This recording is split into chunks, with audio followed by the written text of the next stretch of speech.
I have no idea who John Halford was. It is possible he had some part in the administration of the British Raj, but given how many people were, that does not help very much. In 1934 he published a lost race novel, Hidden Saria.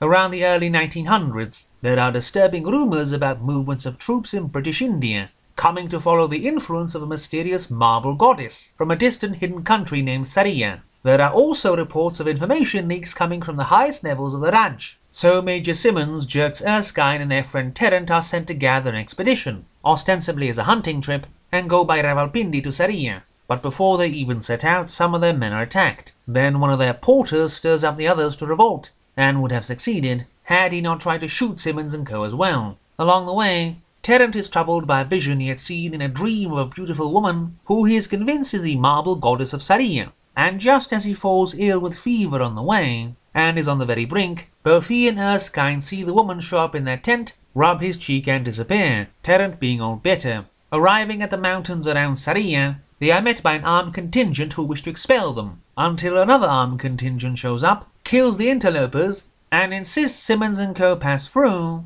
non-suspiciously. Binding their eyes along the way, they are led through the tunnels into Saria, where a man named Xerxes takes charge of them, and leaves them in the care of 3 young maidens. Xerxes shows them the city bit by bit before taking them to meet their marble goddess, a woman named Stesilaire, who is said to have ruled the country for some 250 years, despite looking a girl of 20. After explaining their system of administration to Simmons and co, Xerxes takes them shooting, and they meet a contingent of Russian soldiers, and Xerxes begs Simmons that he really wants to exterminate them all pretty please, and that they cannot leave a single one to get away alive, for the safety of Saria. So Xerxes takes the Russians into quicksand and has every single one of them drown in view of the Brits, who feel awful but do not intervene. Taken back to Stesilaire, they are told the Sarians are descended of a colony following Alexander the Great, before he forgot about them and abandoned a lot of them in Saria. Among those first arrivals was Stesilaire, who was made accidentally immortal by her father,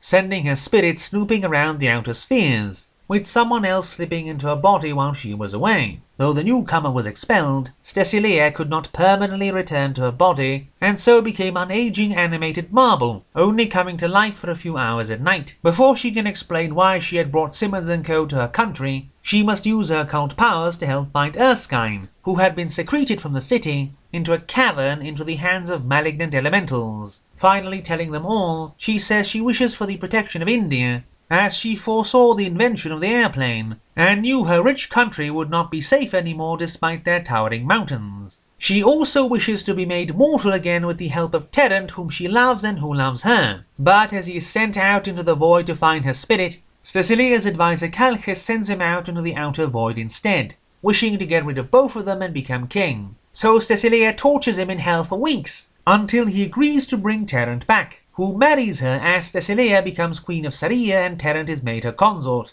The main problem is the culture of Saria is presented to us in utopian terms as a list of things they do 100% better than the West, item after item, so there is not much soul to Saria as a result. Calchas, being the traitor, is also telegraphed many pages ahead, so much so you wish it was a misdirection. But no, the character we almost never saw was the true bad guy behind everything. Also, the Sarians' methods are sometimes rather extreme, but we are still made to see them as the good guys.